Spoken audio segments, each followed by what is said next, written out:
अस्सलाम वालेकुम, मैं हूं गौर से नाज़रीन कराम। पिछले 24 से 48 घंटों में बल्कि 12 घंटों के अंदर ऐसी खबरें आई हैं कि शहर इक़्तिदार इस वक्त लर्ज रहा है। रावलपिंडी भी लर्ज उठा है और जाती उमरा, बनीगाला, जमान पार्क, कराची, क्वेटा और पिशावर और जनाब डेरा इस्माइल खान में ऐसा कोई लर्जा छाया है कि वो अभी तक जो लर्जाओ है वो खत्म नहीं हो पा रहा।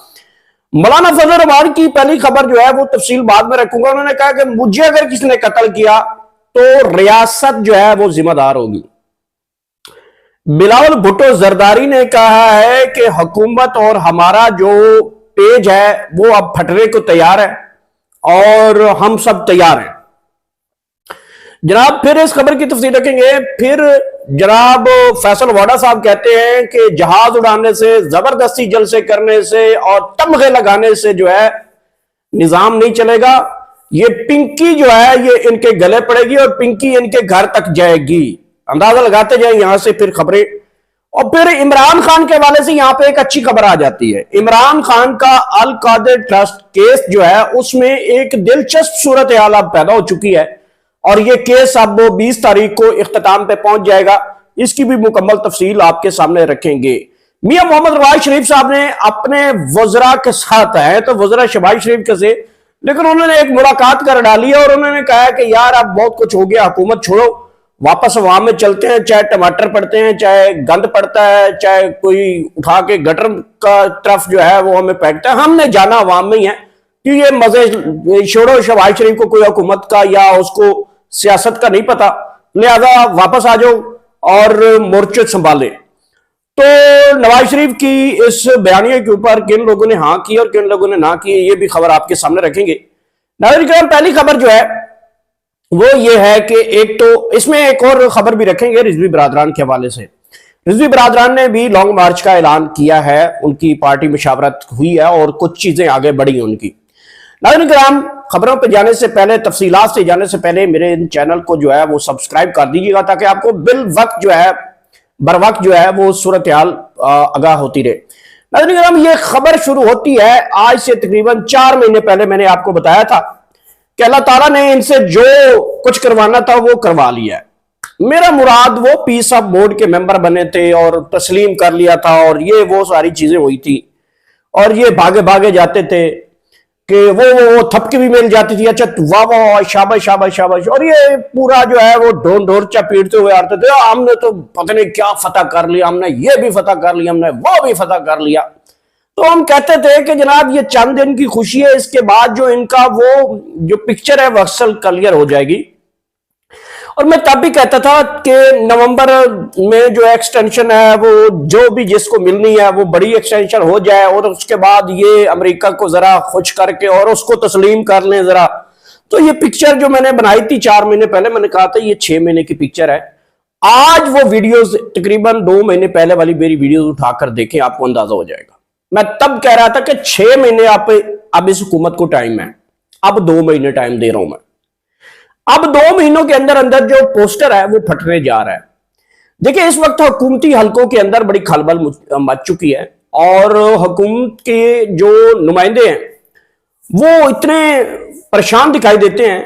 एक तो वो बजट के हवाले से बहुत ज्यादा परेशान है क्योंकि IMF ने बजट बनाना होता है और फिर पाकिस्तान की तरह ताकतवर शख्सियत ने अप्रूव करना होता है, असेंबली ने वो पास कर देना होता है। रबड़ स्टैंप जो पार्लियामेंट है उससे तो पास होते ही नहीं हो। ना अपोजिशन को कापी मिलती है, ना हुकूमती वज़रा को कापियां मिलती हैं, ना हुकूमती रहनुमाओं को कापियां मिलती हैं, ना वजीर आजम को पता होता है बेचारे को।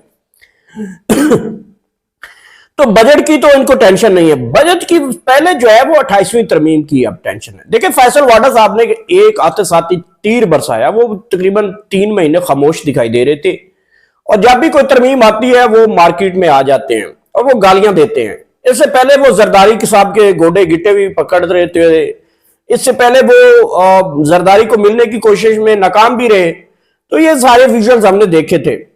अब की बार उन्होंने आसिफ जरदारी साहब को भी रगड़ा लगा दिया। उन्होंने कहा कि ये जबरदस्ती वाले तमगे ये जो जहाज लेकर और जबरदस्ती जलसे। गुज़िश्ता मैंने एक खबर ब्रेक की थी, आपको पता होगा कि मार्का हक के हवाले से जो लिबर्टी चौक के अंदर जो पाकिस्तान मुस्लिम लीग नून ने इवेंट रखा था मार्का हक बनियानुल मरसूस के हवाले से, जो कि मरियम नवाज ने ये किया था, उसमें मरियम नवाज ने शिरकत नहीं की। उसमें उन्होंने अपनी जगह जो है वो मरियम औरंगजेब, अजमा बुखारी और नीचे वाली जो लीडरशिप है उसको भेज दिया था। मरियम नवाज इसलिए नहीं आई क्योंकि उसमें उन्होंने एक बड़ी शख्सियत को दावत दी थी और वो शख्सियत अब उनके साथ नहीं है, और उसमें शिरकत ना होने की वजह से फिर मरियम नवाज ने जबरदस्ती किस्म के एक जलसे किए और नारे लगाया, पाक फौज जिंदाबाद, ये वो बॉर्डरों पे भी गई, वागे पे भी गई और एडिटोरियम इकबाल के अंदर भी गई और जबरदस्ती जलसे। वही बात मैं कड़ी मिला रहा हूं, ये जो अभी बात की है इन्होंने फैसल वाडा साहब ने, ये वो सारी सूरत हाल थी।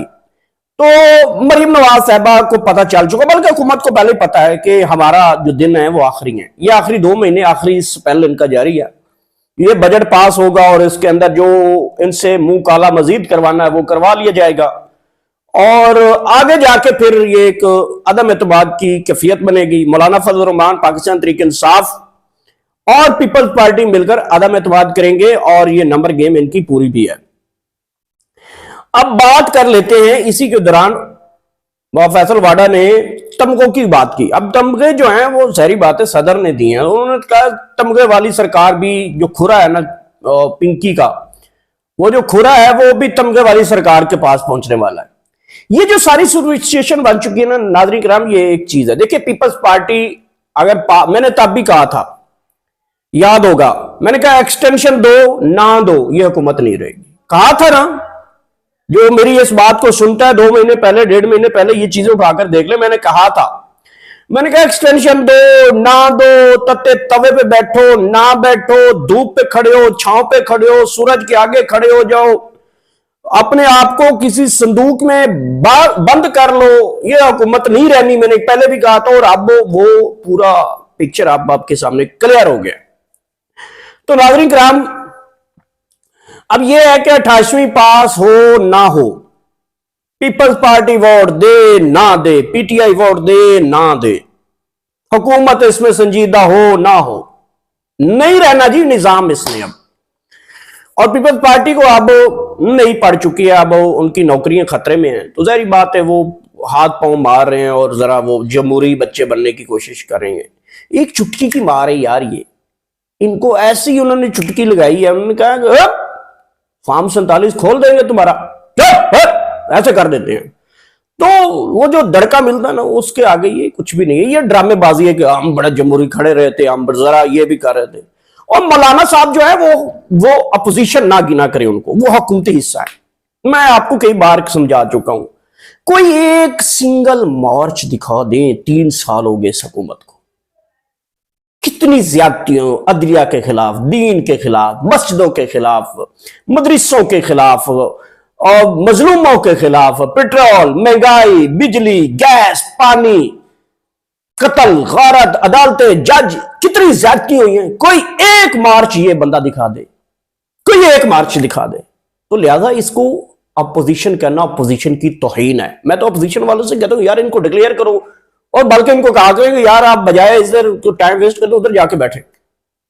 तो ये मौलाना फजल रहमान साहब जो कहते हैं ना मुझे किसी ने कत्ल कर दिया तो इसकी रियासत जिम्मेदार होगी, ये टोपी ड्रामा जो है ना ये बंद किया जाए। ये अवाम को बड़ा पता है कि आप पता नहीं कितने बड़े जमहूरी है, आपको पता ही नहीं है कि लोग आपके बारे में क्या राय रखते हैं। लोगों को नहीं पता कि आप जनाब इमरान खान की अगर हुकूमत होती थी अभी ढोल बटाते हुए अभी सड़कें गर्म कर देते हैं, फिजा गर्म हो जाती है। अभी आप कहते हैं कि जनाब मैं जनाब बड़ा जमहूरी हूं, चैंपियन हूं। लोगों को पता है भाई क्या बात करते हैं आप। बाकी जो आपको ऐसी जो बात की है कि अगर अल्लाह ना करे कि आपकी जिंदगी को कभी ऐसा खतरा हो, मेरी दुआएं आपके साथ हैं। मैं किसी बारे में राय अपनी जरूर रखता हूं, लेकिन जाती जो है वो कभी किसी के बारे में इतना नहीं जाता। तो नाज़रीन किराम, इसमें एक नई पिक्चर डेवलप हो रही है। अच्छा, कई लोगों ने तो पता नहीं क्या क्या ब्लंडर मारे हैं कि इमरान खान से पता नहीं साबिक कोई आर्मी चीफ की मुलाकात, ये सारी फ्रॉड है, ये फेक है। दिलचस्प सूरत हाल इसमें एक पैदा हुई है, वो हुई है इमरान खान के अल-कादर ट्रस्ट केस में। अल-कादर ट्रस्ट केस दुनिया का एक ऐसा केस है जिसकी सजा इमरान खान साहब को इसलिए दी जा रही है कि उसने नबी सल्लल्लाहु अलैहि वसल्लम की जिंदगी की सीरत के बारे में एक यूनिवर्सिटी कायम की, एक इदारा बनाया और वो उसका जुर्म बन गया। मतलब नबी की शान बयान करना जुर्म है।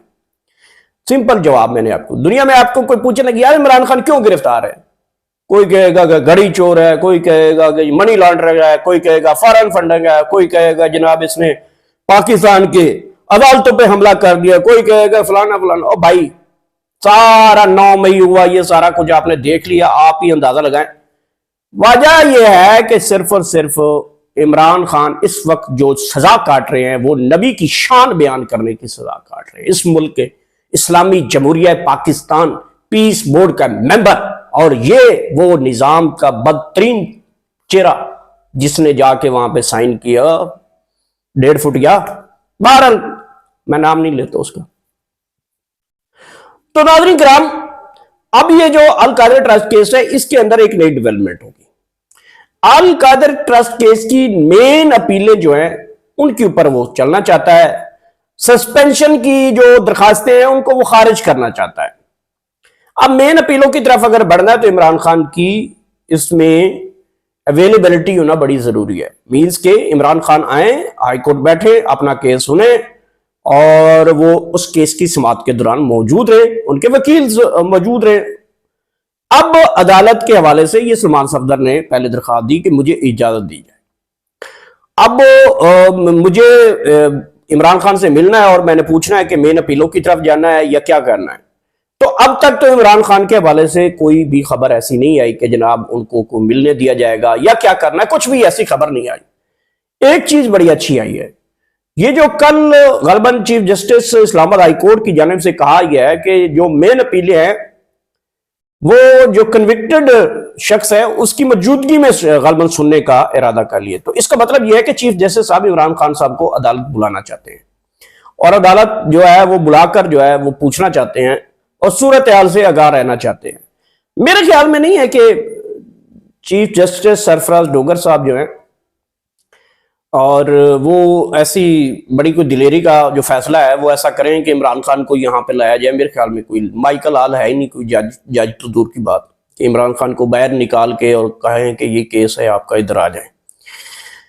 तो नागरिक राम, ये जो पिक्चर है ये ज्यादा देर नहीं चलेगी। एक आखिरी खबर भी आपके सामने रखनी है और रिजवी बरादरान के हवाले से कि उन्होंने भी अब तबले जंग बजा दिया और पेट्रोलियम की मसरूआत, महंगाई, तूफान, बदतमीजी, गैर यकीनी बेचैनी ये जो फैल रही है इसके खिलाफ जो है हुकूमत के खिलाफ सड़कों पे आने का ऐलान करने का फैसला कर लिया है और ये फैसला 1-2 दिनों में मजीद हो जाएगा। इसमें मौलाना फजल रहमान साहब, क्योंकि मेरी तो उनको राय है कि वो हुकूमत के साथ बैठे, अपोजिशन उनके बस की बात नहीं है, बल्कि बस की बात नहीं है, वो मुनाफकत ही है अगर आप अपोजिशन करते हैं तो अब सूरत हाल ये है कि रिजवी बरादरान, मौलाना फजल रहमान, जमात इस्लामी, पाकिस्तान तहरीक इंसाफ, महमूद खाना चिकज़ई, अलामा राजा नासर और दीगर जमातें जो हैं और इनके साथ अगर पीपल्स पार्टी मिल जाती है तो कोई नई पिक्चर बन जाएगी, शायद कोई कौमी हुकूमत की तरफ चला जाएगा मामला।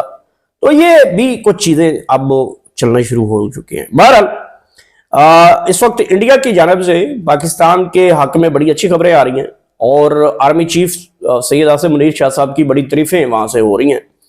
देखें, आर्मी चीफ ने दिलेरी का मुजाहरा जरूर किया है, चाहे ईरान अमेरिका की जंग हो या पाक भारत जंग हो, इसमें आर्मी चीफ साहब ने जो किरदार अदा किया है वो तारीख साज है और जिस तरीके से उन्होंने पूरी जंग को हैंडल किया और पूरी दुनिया में अपना नाम बना लिया है, मेरे ख्याल में इतने किसी आर्मी चीफ ने नहीं बनाया होगा जितना आसिम मुनीर साहब ने बनाया है। ये तो चीज माननी पड़ेगी।